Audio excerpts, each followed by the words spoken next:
It's great to be back in Hong Kong. It is always spectacular for me to be able to do things with ULI.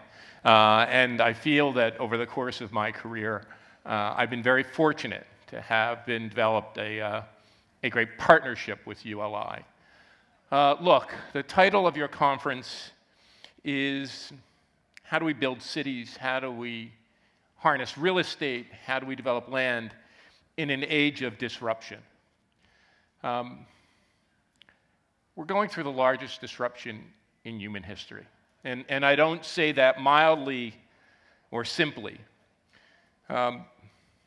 It's not just about technology. When people talk about disruption, I teach in a business school, they talk about the disruption of technologies and how technologies like information technologies or biotechnologies or autonomous vehicles or artificial intelligence disrupt the way business occurs. They talk about the disruption of business models. But the disruption we're going through is far, far beyond that. It's a disruption which is shifting the power base of nation states towards cities and regions and local communities. That disruption is the disruption that's affecting our politics. Certainly, I'm living through it in the United States. You're living through it because I'm living through it in the United States. But it's happening across the world. And it's not just a disruption in a shift of power from the nation state to cities and regions. It's a disruption in the way we live, the way we work, the way we forge communities, and the way we build cities. So all of us are bound up in this disruption. And the thing people don't talk about as much is how this disruption is affecting real estate development, community building, city building, and placemaking. But look, I'm delighted to be here to talk for the first time in Asia about my book, The New Urban Crisis. And we do face many challenges, and I'll talk about them. But the other thing that's important to recognize is because of this disruption, because of the shift in power from the nation state to the city state, from the central to the local, there has never been a greater time to live in cities, to be a part of cities, and to be in real estate and city building. This is the greatest time to be doing what all of us do. I want to talk about the two faces of this disruption, talk about some of the challenges that the new urban crisis brings, and then some of the things we need to do together to help begin to solve these problems. And then we'll have a great conversation with my good friend Amy. Look, the first part of this disruption is a disruption in the economy. But as I said, it's not just a disruption in technology and business models. It's a far bigger and thoroughgoing disruption. It's a disruption in the way we organize ourselves, the way we organize our economies, the way we live and work. A century ago, in the year 1900, whether we lived in Hong Kong or Singapore, China, the United States, Canada, or the major countries of Europe, most of us worked on farms. It's shocking. 5% of people lived in cities and metropolitan areas across the world in the year 1900. Oh, there were probably a handful of cities and metropolitan areas that were more than 1 million people across the entire world. When we talk about innovation and technology, research and development, all the things the chief executive talked about, less than 5% of all people in the advanced countries were members of the innovative, technology-driven creative class. My term for people who do research and development, manage technology, manage business, work in the professions of law and medicine, or engage in arts, culture, music, and design. By the year 1950, not that long ago, by the year 1950, we had become an industrial economy. And now, in the advanced countries, about 50% of the workforce worked in and around manufacturing. About 5% of the workforce worked on farms, and in the most advanced countries, the percentage of people who worked in farms in places like the United States and the advanced countries of Europe fell to about 1%. Less than 10% of the workforce in the most advanced countries in the world were engaged in innovation, technology, knowledge, and creativity. Beginning in the year 1980, just about the time I joined Mayor Murphy in Pittsburgh. I moved to Pittsburgh in 1970 and lived there for nearly 20 years. Forged my interest. My experience in Pittsburgh and my experience at Carnegie Mellon, arguably the most technologically advanced university on the planet. When you think about the rise of self-driving vehicles or robotics or artificial intelligence, all roads lead back to a small little university called Carnegie Mellon in Pittsburgh. About that year, 1980, when Mayor Murphy and others were struggling with the deindustrialization of manufacturing regions, an economic disruption of enormous proportions begins to take place. Our economy slowly and gradually begin to transform from their historic basis in physical assets and physical production. For all the millennia before this, before our lives, this generation, for all the millennia before this, we created wealth by using our hands and our backs and our arms and our legs to harness wealth from the land directly, to farm near fertile river deltas and fertile agricultural regions, or with the great industrial revolution of Pittsburgh and Detroit and the great industrial regions of Asia and Europe. With that great industrial revolution, to use our backs and our brawns and our physical labor, combined with capital and machinery, to make industrial products. Beginning in the year 1980, the world begins its shift from a physical economy to a knowledge-based economy. No, not a knowledge-based economy. Not an information technology economy. Not an innovation economy. Not a technology-driven economy.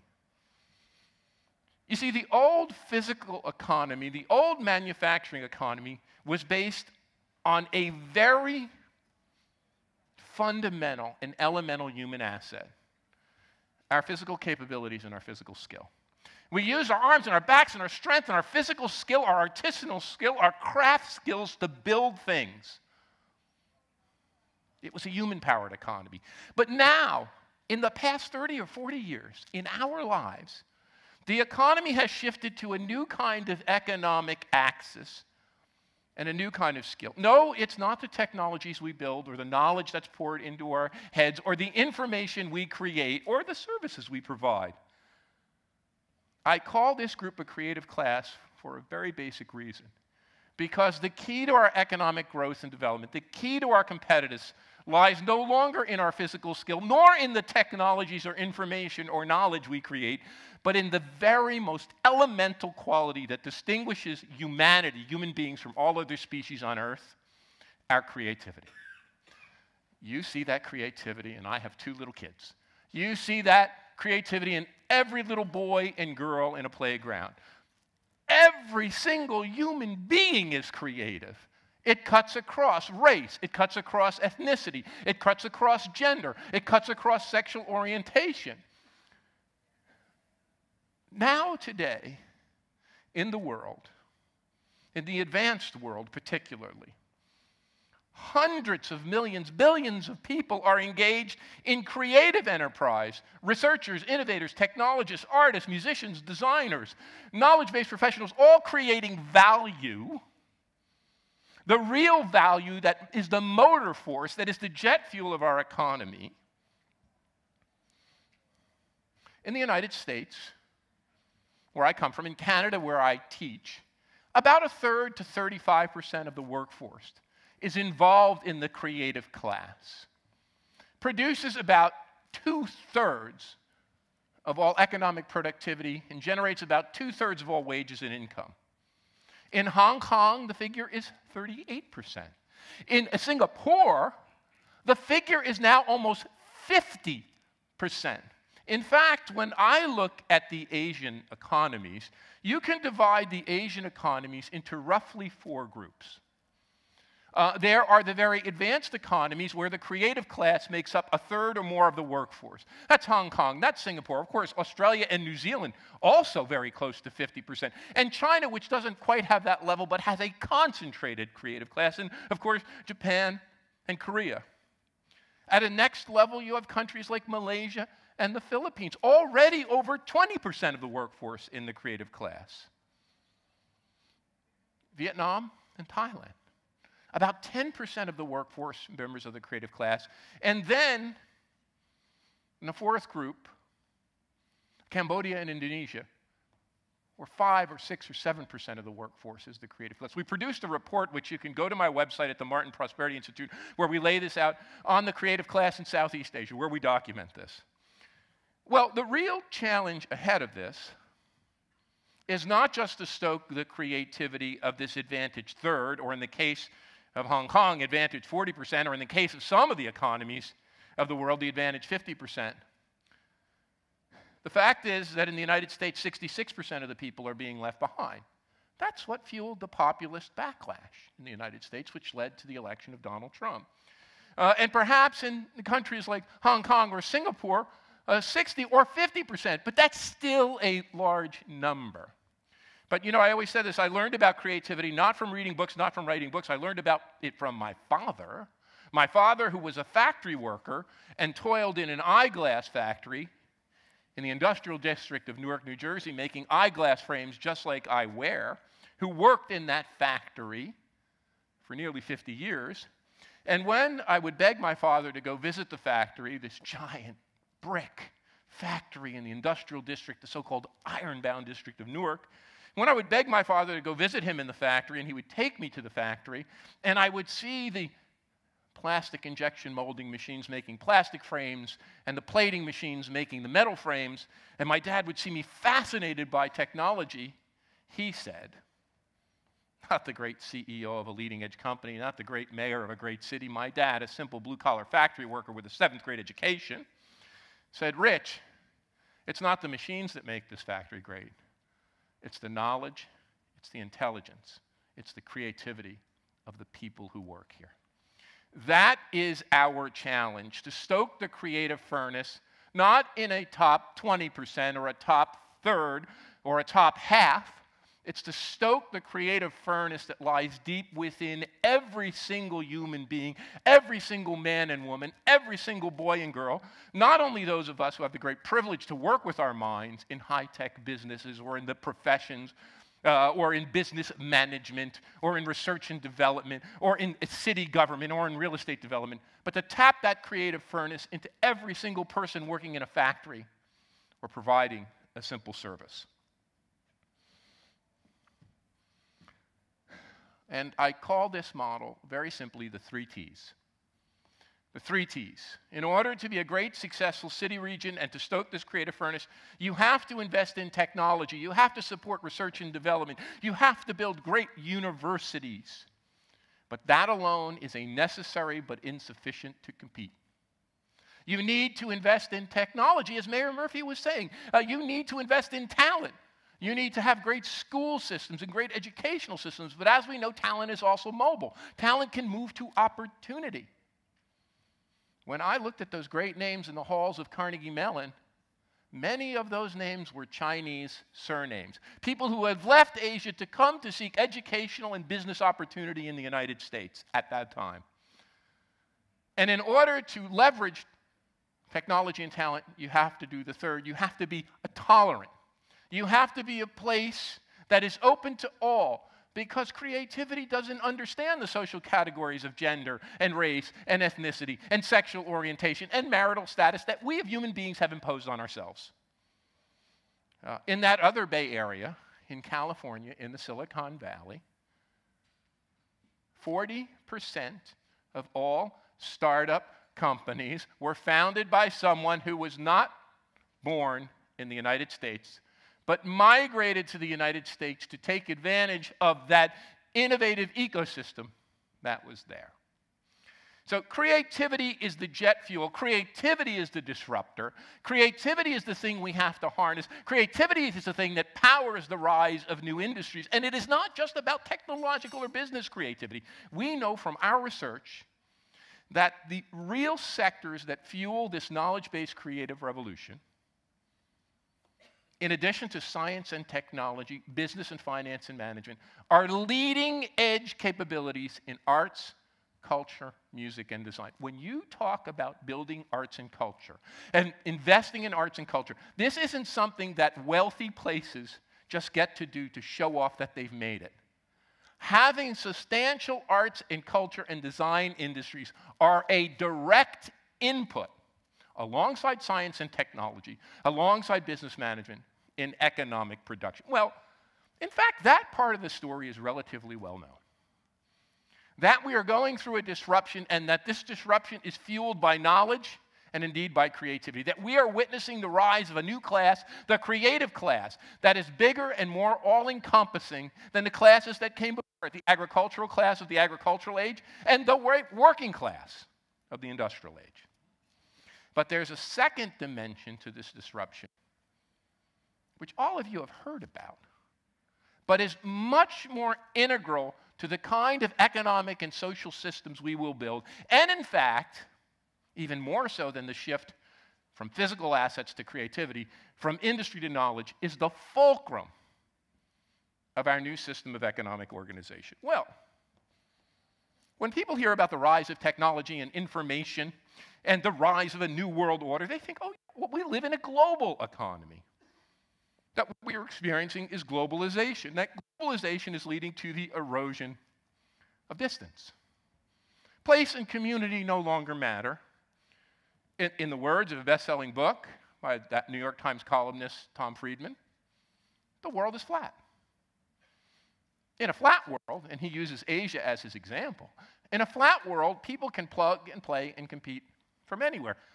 That's true. And that's certainly true of basic things like manufacturing. It can be done just about anywhere that one can mobilize large groups of labor and get a cost advantage. But like most things, there are two sides to the story. And what people who think about globalization forget is that there is a flip side to globalization, that globalization is occurring through the vehicle of concentration and clustering. It's not that the world is flat. The truth of the matter is that the world we live in is increasingly concentrated, clustered, and spiky. Globalization is taking place not by spreading things all around in a disparate and disaggregated and uniform pattern. Globalization is taking place through the massive concentration of people and talent and economic assets in a relatively small number of places that define the world economy. Well, one of the unfortunate things of doing what I do is that nobody collects statistics on cities or metropolitan areas or city-states. Oh, we have great information from the World Bank and the IMF and the United Nations on the 200 nation-states that organize the world economy or that are participants in the world economy, but very little systematic and comparable information on the way the world is composed of cities or metropolitan areas or city-states. So what we did with my research team is we took those satellite images that come off the world at night, those light-related images, and we used those images to distill the real centers of economic activity in the world. They're not the 200 nation-states that the UN or the World Bank collects information on. They are 40 mega-regions, distilled as aggregations and clusters that you can see distinctly on these light images of the world at night. 40 megaregions, the New York, Boston, Washington corridor, the area around Greater London, the area around Paris, Rome, Milan, and Turin, Shanghai, Beijing, Hong Kong, Singapore, Tokyo, Seoul.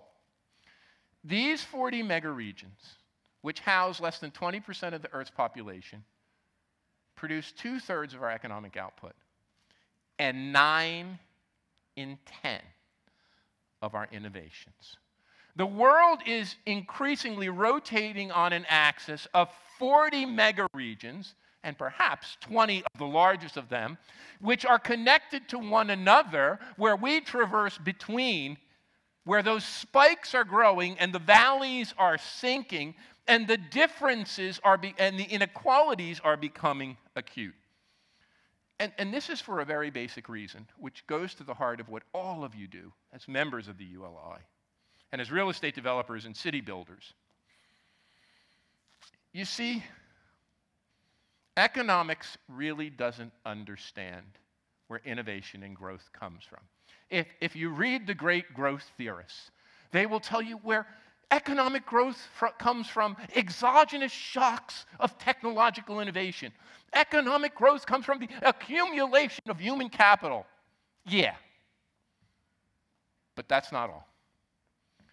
My mentor, the greatest urbanist of all time, Jane Jacobs, when we would sit in her little kitchen in Toronto with her old Formica table and her little rotary phone, and in her incredible humility, I asked Jane, who's authored the greatest works of urbanism, Death and Life of Great Cities, Cities and the Wealth of Nations, The Economies of Cities, and her prophetic last work, Caution, Dark Age Ahead.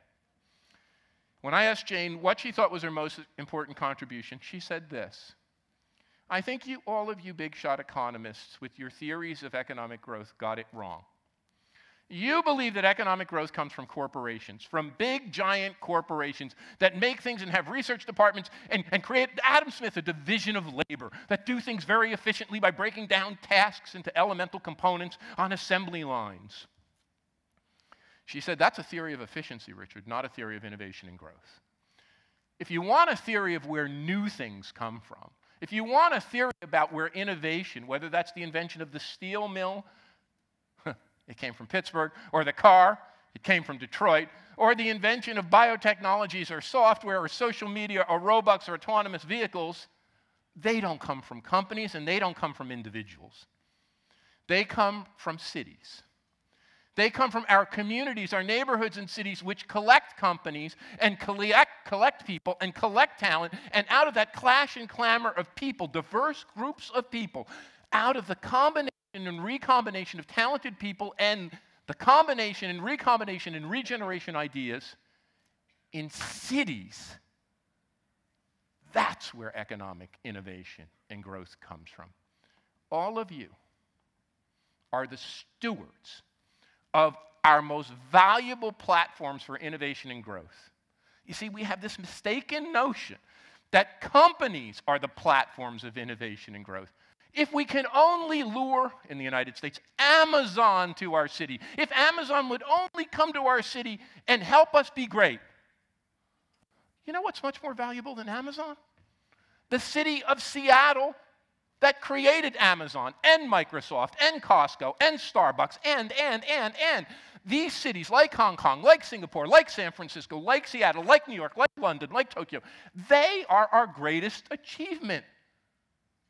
And they are the platforms for innovation and economic growth and disruption. And what's happening now is that our cities themselves are being disrupted.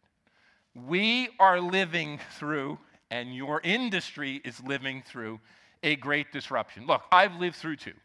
I work at the Atlantic Media Group, arguably, believe it or not, the most successful media group in the world at dealing with the digital disruption.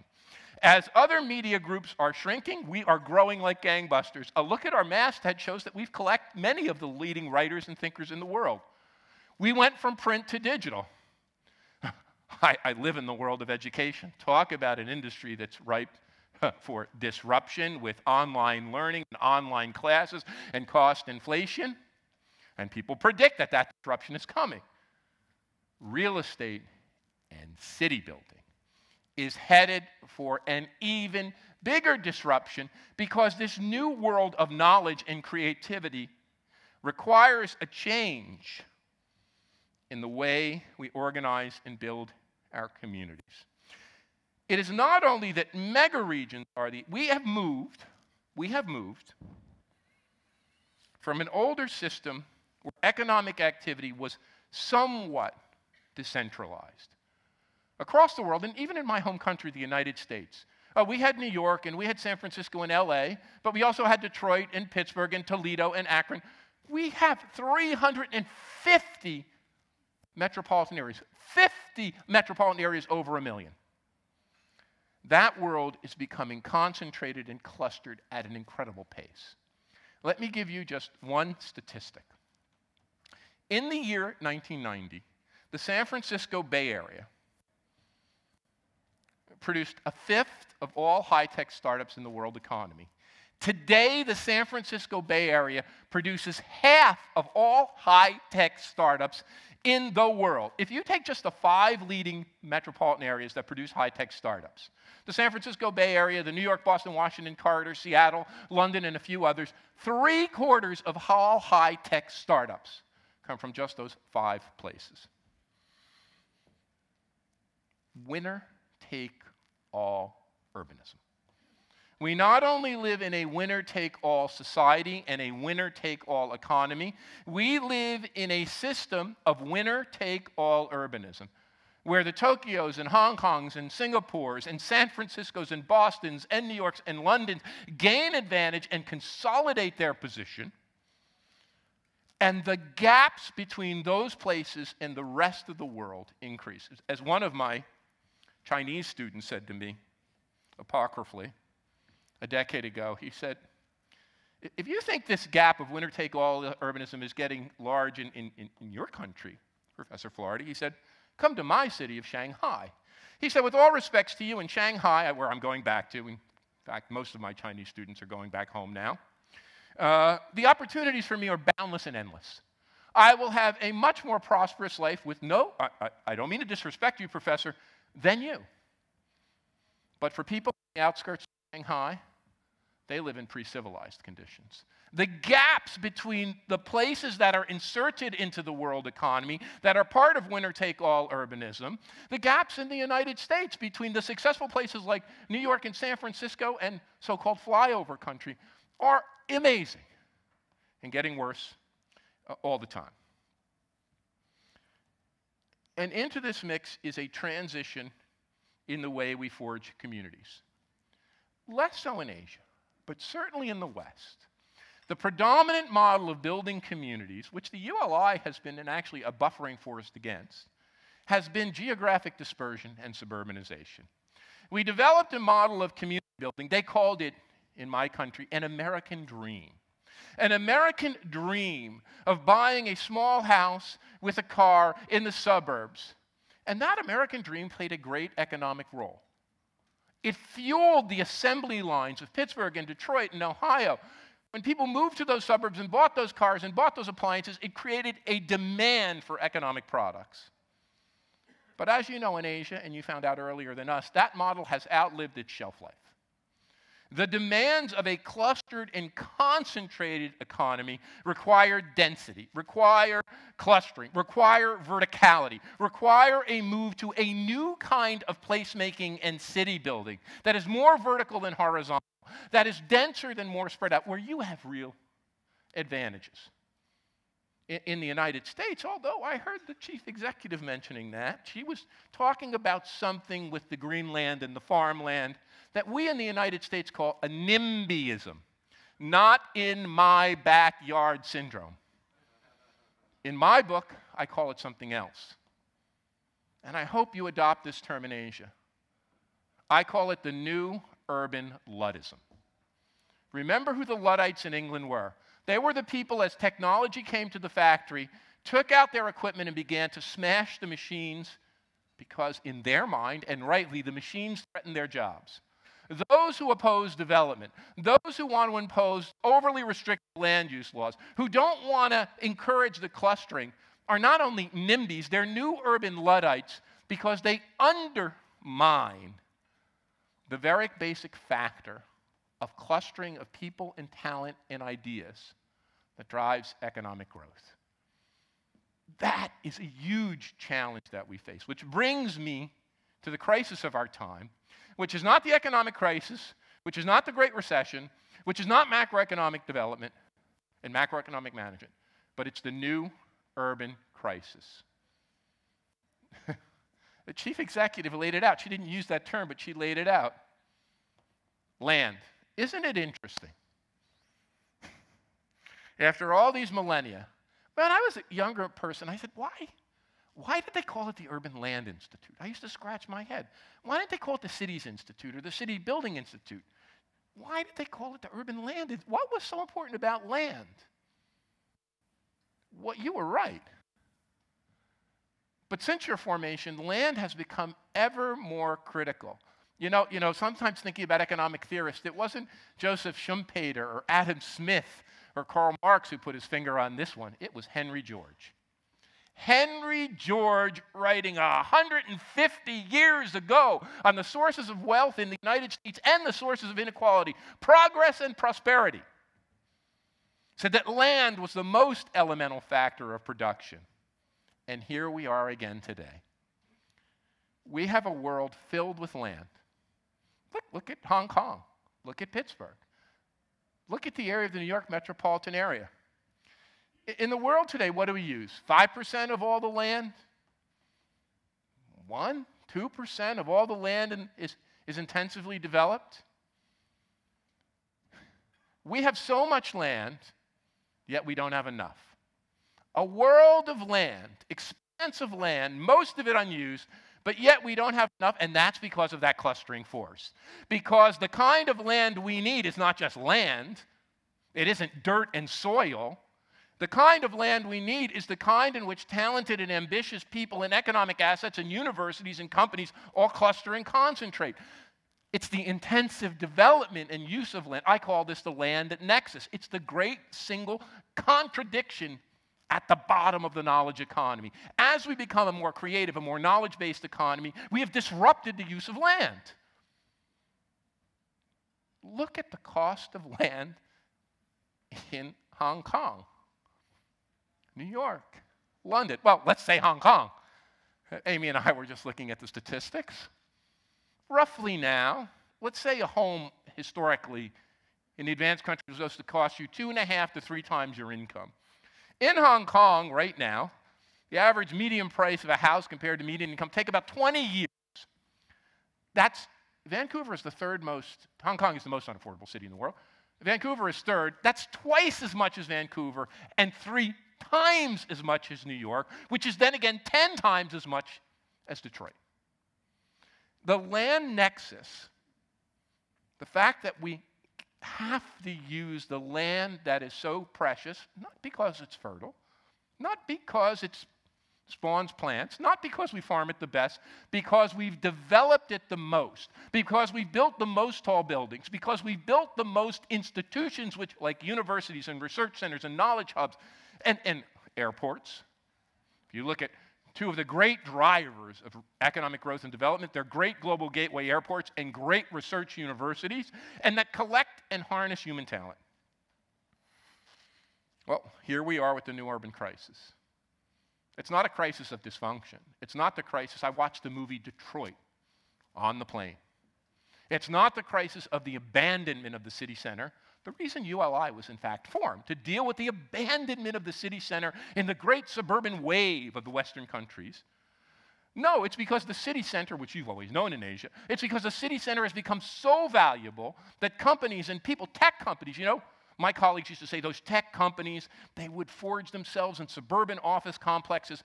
One guy called it the Nerdistan. Sorry for a bad translation. Where the nerdy engineers would want to live with their fancy race cars out in the suburban hinterland.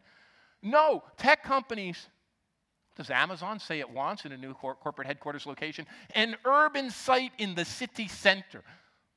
Tech companies are coming back to the city center. Corporate headquarters are fueling back from the suburbs to the city center. But most of all, talented people are abandoning the suburbs and coming back to the city center all over the world.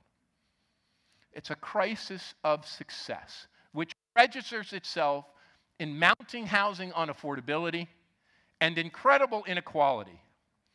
What's happening in so much of the world is those old middle-class communities that used to be platforms for a better life and for economic mobility have fallen out, and our cities, in many cases, are fracturing into areas of concentrated advantage and concentrated disadvantage. Global urbanization. The new urban crisis isn't just a crisis of Hong Kong and Singapore and London and New York and San Francisco.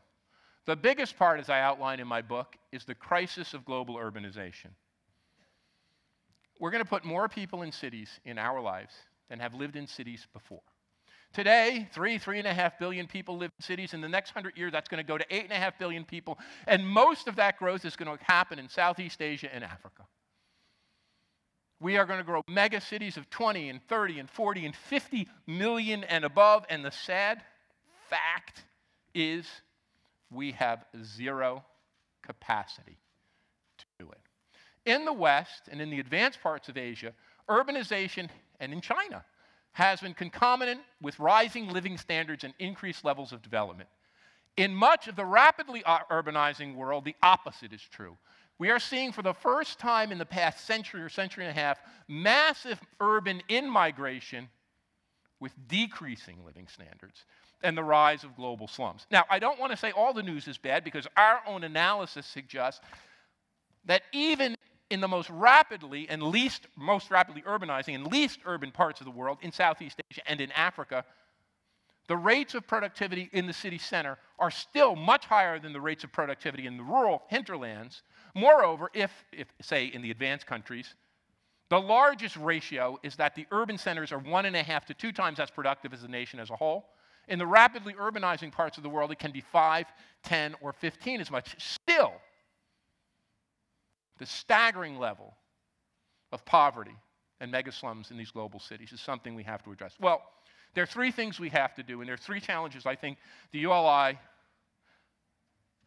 can help us by taking on, and that you all should think about as you move forward to your own agendas. The first is moving to a more inclusive kind of development. Now, this is less the case in Asia, where you still have functioning national governments.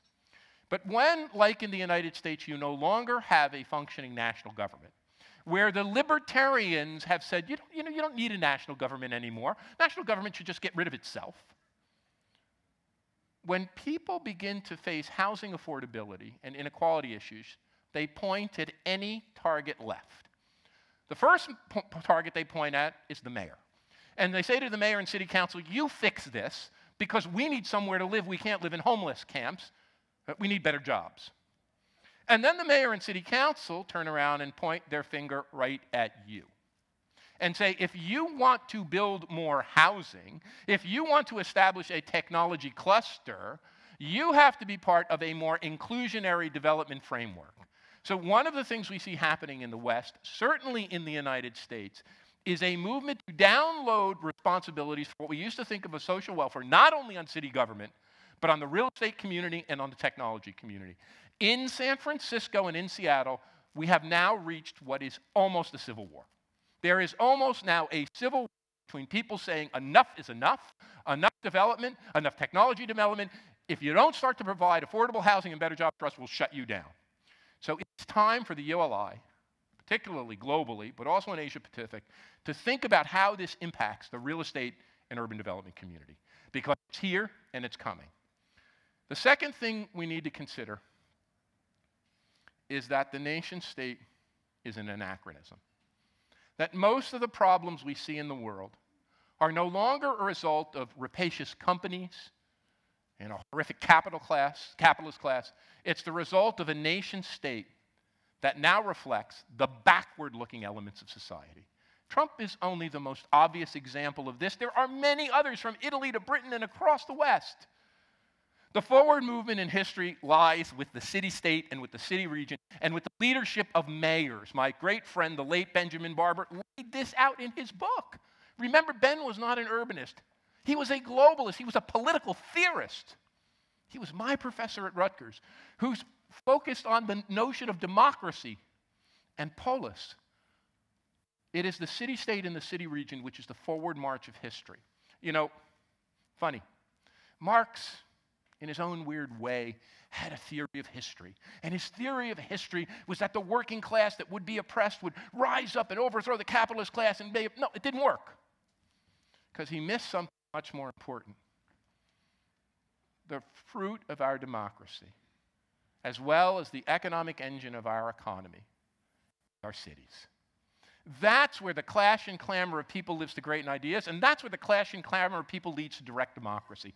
It's not class conflict between capital and labor.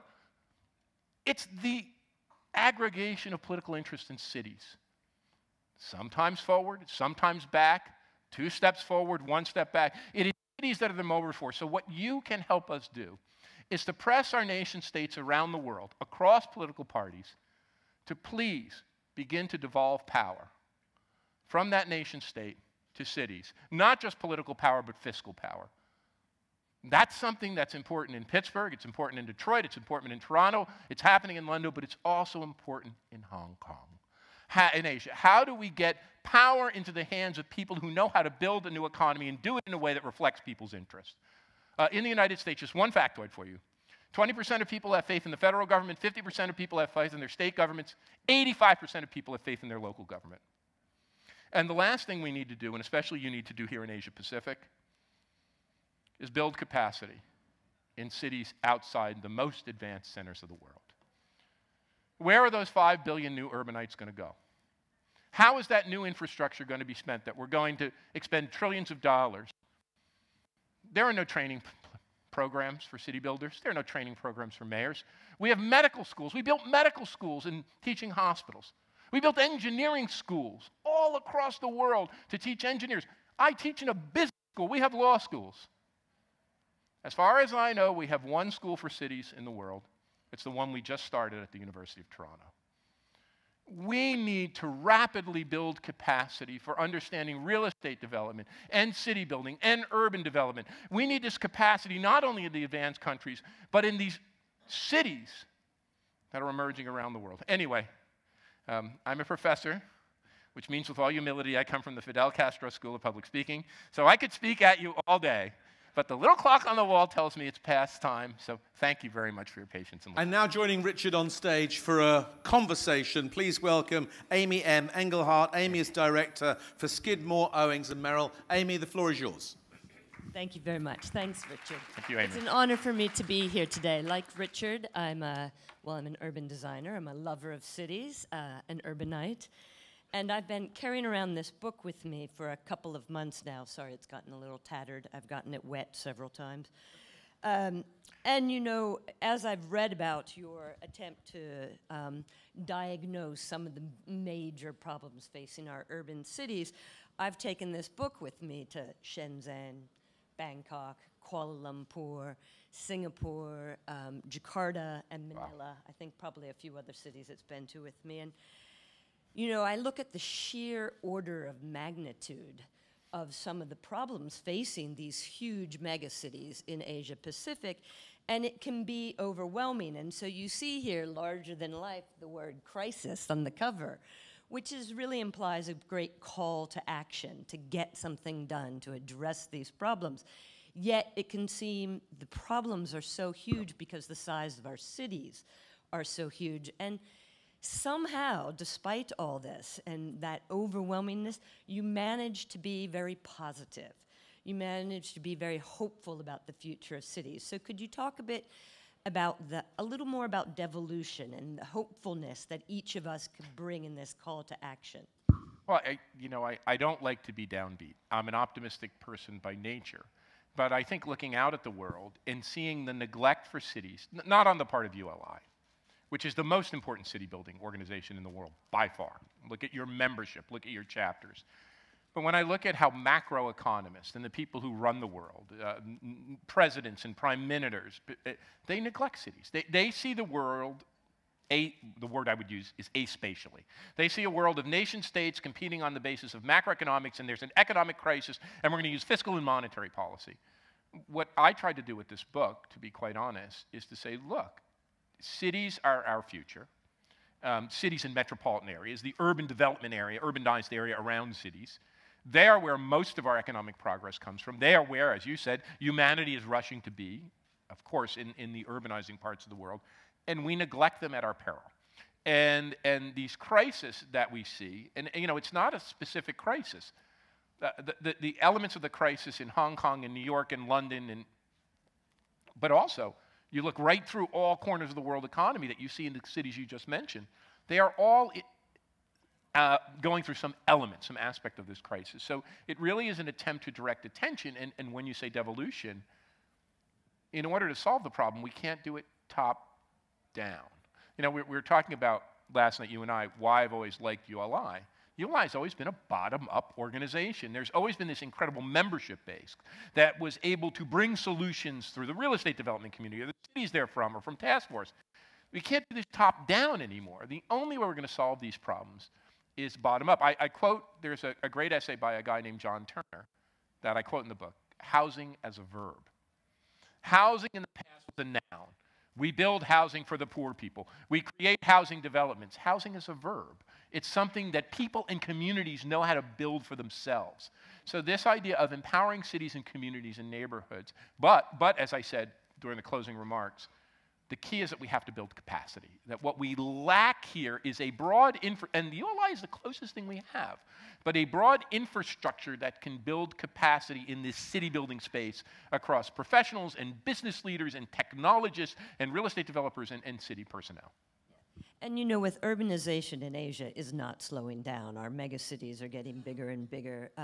And we have, unlike America, where we have a decreasing middle class, in Asia we have a rapidly growing middle class, so there is a need to build capacity. But I think it's beyond capacity looking at diversity and socioeconomic but cultural diversity.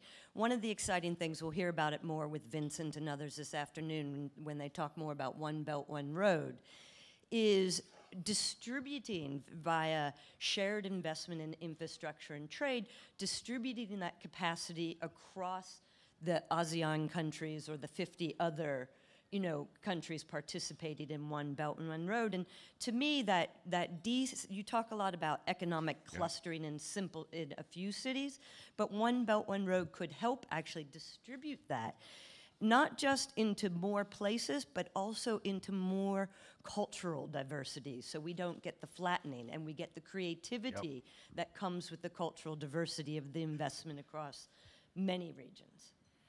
So I'm envious of you. You know, I very much feel that you live in the forward-looking part of the world, and I live in the backward-looking part of the world. And it's sad because, you know, as someone who was born in the 1950s, I didn't expect that to happen, but it happened. Two things. One, we used to believe in the West that our middle class was rapidly expanding and would never. 75% of Americans were members of the middle class and lived in a middle class neighborhood when I was a boy. Now a third do. So don't take that for granted. That's my first thing. Make sure that there is a support structure, not just market-based supports, that support structure that continues to grow that middle class. And hope that it looks like it's continuing, but that's not, once you lose that, you lose something very important to not only economic stability, but political stability. Look, I think the infrastructure building, we can't build anything. Sorry. We can't build a subway in New York, can't build a subway in Toronto. We can't build anything. We can't even put a bike lane in, sorry. But One Belt, One Road, you know, we were talking about this. What the railroads did in the United States in particular, to knit together a country of independent states and independent federations and communities, and to build a single country and to integrate it, this has an order of magnitude of possibility beyond that. And as the United States is backing away from open trade and free trade and reasonable relationships, One Belt, One Road is an ability to expand trade and to expand relationships and to expand development. You know, when I heard Nick say it last night, I turned over to you and said, you know, a task force on One Belt, One Road is a brilliant idea. So I really think that ULI focusing on what that means, not only here, but how other parts of the world might think similarly about similar kinds of infrastructure. You know, sorry about that, but in the West and in economics, we have this stupid cost-benefit approach to infrastructure. Really dumb. You know, it's going to cost us too much and the benefits. Infrastructure leads to development, and no one costs that in. The effect of infrastructure building on development, of housing, of density, of job creation centers. So yeah, I just think it's something it's a great project, and it does offer the possibility of even expanding that middle class. You know, part of the call to action in your book, where you talk about globalization and the winner-take-all urbanism, the sort of me approach to my city is the most important. You call on the wealthier superstar cities or economies, and why it's so important that they engage in something like One Belt, One Road, to invest in emerging economies in their successful growth. Otherwise, the planet, the globe, you know, the crises continue to affect our superstar cities and our own economies. Talk a little bit more about that. So at the same time, we need devolution, and to give cities more power and more fiscal. You know, we basically take the money we collect in cities and hand it over to provincial or state level and federal level, and then they give us back what they like. So just enabling us to keep more of that and invest it wisely according to local. So that's number one. Number two is the bodies we have for international cooperation among cities are not very robust. We do have the C40 and we have many others. But what we need is, you know, and Ben Barber was getting at this with his global parliament of mayors, and then Ben, you know, tragically died. We probably need to think about something like an analog of a UN for cities. And the idea being that wealthy superstar cities, the wealthy places, could over time help to support and even redistribute funds to less successful places, or engage in that conversation. So you could begin to imagine a body. You know, think about Woodrow Wilson and his League of Nations idea in the year 1915 or 1920, and how outlandish that seemed. That wasn't that long ago. A League of Nations? Who wanted that? In fact, the United States said, we don't want it. And then after the war, we got the United Nations. But some kind of organization of cities, because cities are where the forward-looking, it's where the Tom Murphys are, it's where the Mike Bloombergs are, it's where the forward-looking elements of our society are. So some kind of global organization with real meat around it, that would, and it's not going to happen all in a day, but would help to bring, you know, you could almost imagine cities as a third force. There's nation states, there's states, and there's cities. Cities as a third force in the organization of the world economy. If you break down the crises into their component parts, perhaps one of the most critical ones in our cities in Asia face, you touched on it, is housing affordability. The other night at dinner, we walked in and, you know, one CEO of Hong Kong said to the one of a property development company in Shanghai, your city's prices are unhinged, your housing, your offices, your land prices. And the Shanghai CEO says to the Hong Kong one, and what about yours? It's completely out of control. And, you know, you open the newspaper this morning in Hong Kong, and a car parking spot sold for nearly $1 million US, a car parking spot.